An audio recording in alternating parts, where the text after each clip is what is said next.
학원이 꼭 필요한 이유에 대해서. 학원 입장을 완전히 좀 배제하고 내가 학생 입장에서 한번 생각을 좀 해보려고 해요.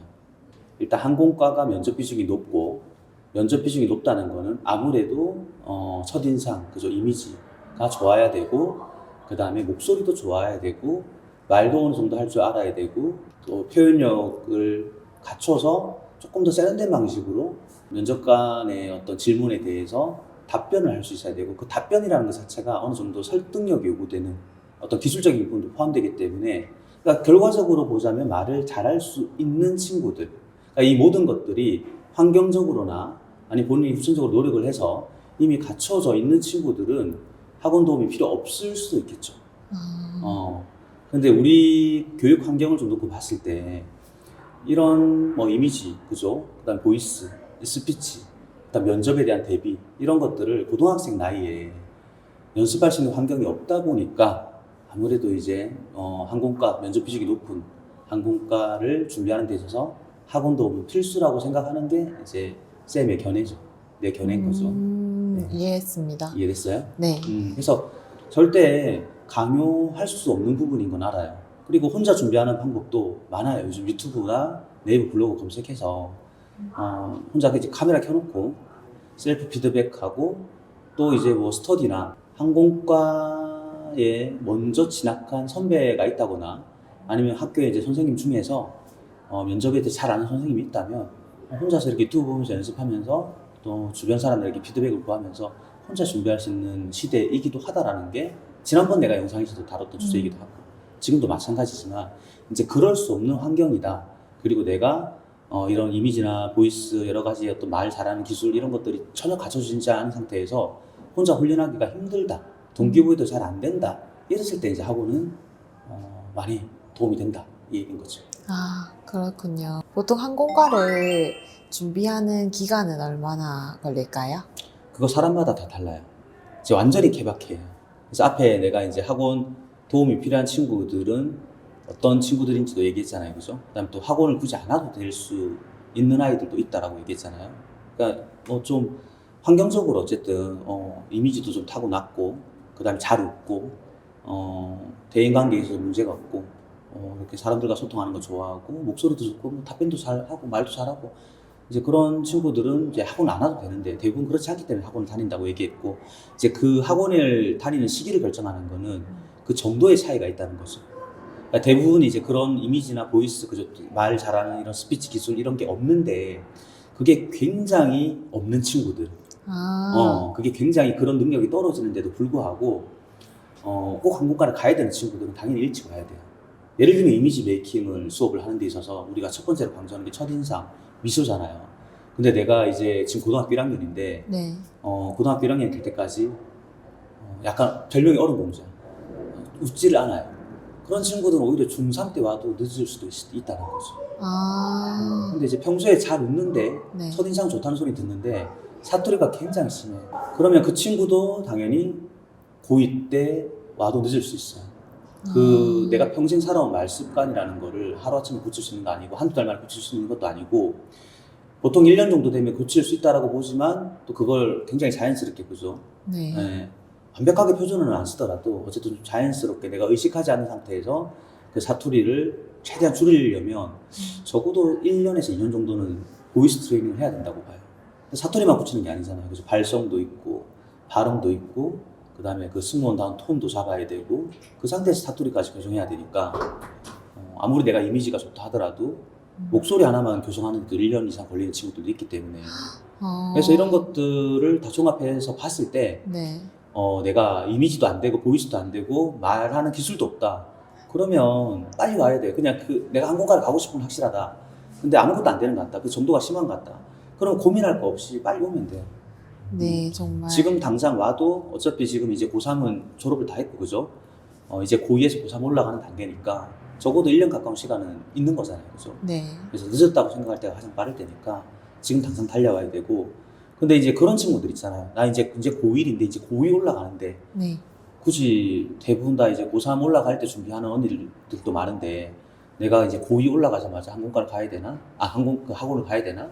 이런 친구들이 있는데 그런 친구들한테 이 영상을 유익할 거라고 봐요. 아까 얘기한 것처럼 네. 본인이 아무리 이제 고2고 2년 정도 시간이 남았지만 평소에 표정도 참 차갑고 사투리도 심하고 발음도 안 좋고 말을 잘하는 기술은커녕 상대방과 말을 해본 적도 잘 없다. 그러면 고2 올라가자마자 당장 와도 늦을 수도 있다는 거예요. 그래서 사람마다 다 다르다. 그래서 그렇다면 승무원이 되기 위해선 항공과 말고도 뭐 기타 관광과나 이제 호텔과도 있는데 꼭 승무원이 되기 위해서 항공과를 선택하는 이유가 무엇이 있을까요? 그게 정말 내가 이제 학원에서 그 항공과 입시반 아이들을 10년 넘게 이렇게 이제 이끌어보고 또 상담도 해봤는데 그 질문이 매년마다 한 해도 안 빠지고 나오는 질문이거든요. 근데 그 10년 전에는 예를 들면 항공과를 갔던 친구들이 진짜 10% 15%밖에 안 됐던 시절도 있었어요. 근데 지금은 승무원을 희망하는 친구들이 전공을 선택할 때 항공과를 희망하는 친구들이 70% 이상, 80% 육박한대요. 굉장히 그러니까 많군요. 비전공자들은 이제 20, 30%밖에 안 되는데 예전에는 승무원이라는 직업을 단순히 좀 서비스 직업 중에서도 이미지가 좋고 그래서 실제로 연예인들도 많이 그죠 승무원 네. 했었고 그리고 외국어 조금 할 줄 알면 어쨌든 서비스 직업으로 봤기 때문에 이제 비전공자들도 얼마든지 갈 수 있었는데 항공산업이 발전하면서 항공사 입장에서 보자면 노선도 다양해지고 글로벌 승객들도 많이 이렇게 확보하고 또 우리 대한민국이라는 나라의 어떤 위상도 올라가고 특히나 이제 동아시아에서 한국이 차지하는 어떤 위상은 엄청나게 높죠. 네. 한류라든지 이런 것 때문에.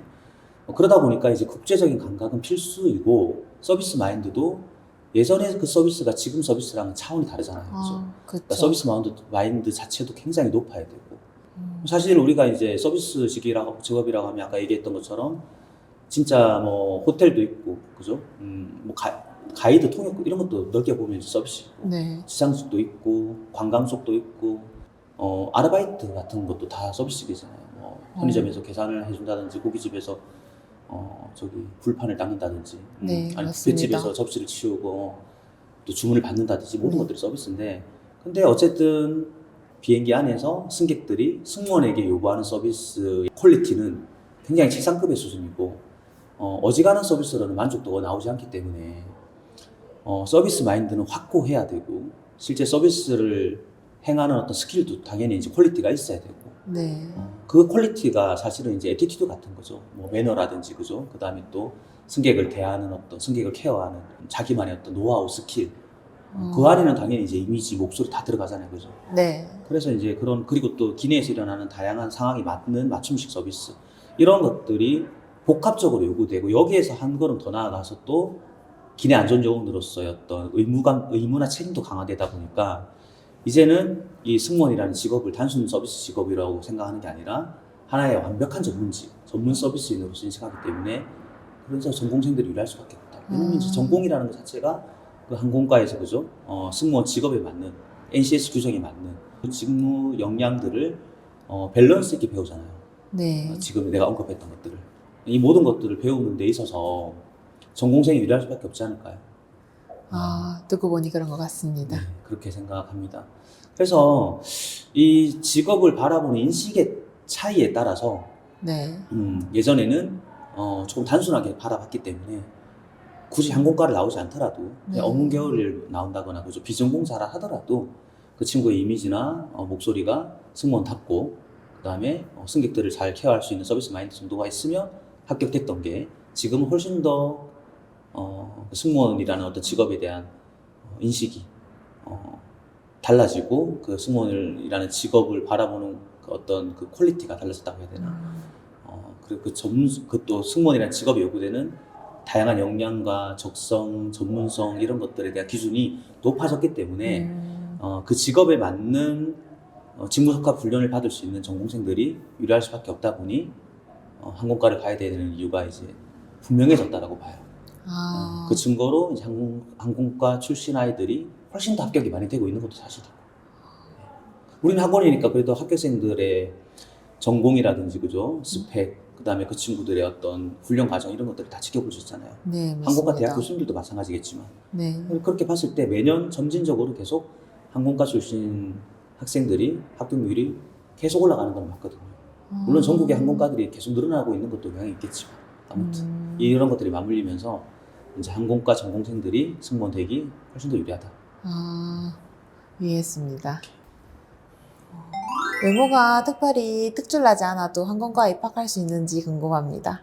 또 이미지를 가꾸고 또 이제 거울 보고 훈련하고 또 주변에 동기들 친구들이 또 좋은 이미지를 가꾸기 위해서 훈련하는 모습을 보면서 자극받고 그러다 보면 실제로 아이들이 많이 밝아지고 많이 이뻐지고 이미지가 많이 좋아집니다. 내가 항상 보람 느끼는 부분이 그 부분이에요. 이게 성인이 됐을 때는 큰 변화가 없거든요. 네. 뭔가 드라마틱한 변화를 경험할 수 없는데 아이들이니까 그맘때 아이들은 정말 변화무쌍하거든요. 하루하루가 달라요. 그래서 입시반 아이들일수록 이런 승무원 학원에서 이미지를 계속 가꾸는 그런 자기만의 어떤 루틴을 갖추면 네. 분명히 다니기 전보다 다니고 난 이후에 훨씬 더 많이 좋은 이미지를 가꿀 수 있고 많이 이뻐질 수 있다는 얘기를 꼭 드리고 싶어요. 아, 네. 좋은 말씀 감사합니다. 네. 항공과를 준비하면서 학원을 다닌다는 전제하에 스카이윌을 꼭 선택해야만 하는 이유에 대해서 듣고 싶습니다. 나는 우리 학원을 꼭 선택해야 되는 이유는 없다고 생각합니다.